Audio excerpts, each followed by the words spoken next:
आपल्या देशाचा ना आपल्याला अभिमान पाहिजे. जगात जे घडत नाही ते फक्त भारतात घडते.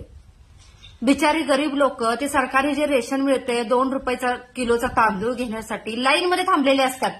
तोपर्यंत काय करायचं म्हणून जो हातात 20,000 रुपयाचा मोबाईल असतो त्याच्यावर काहीतरी ढकलत बघत बसतात.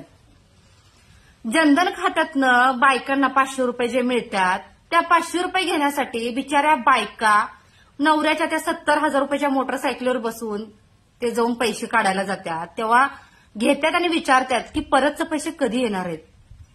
ही आपल्या भारताची अवस्था. आपल्या इकडे लोकसंख्या नियंत्रणात आणण्यासाठी नसबंदी केली जाते. नसबंदी केली तर 1,500 रुपये सरकारकडनं मिळतात आणि पोर जन्माला घातलं तर 6,000 रुपये मिळतात.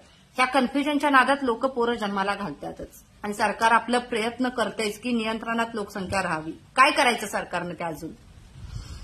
बरं, आपल्या इकडं सरपंच बिचारे निवडून येतात.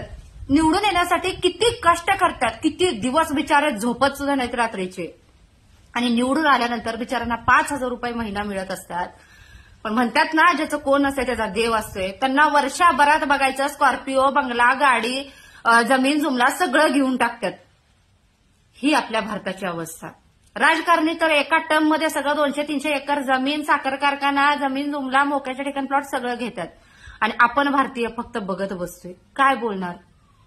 ही आपल्या भारताची अवस्था.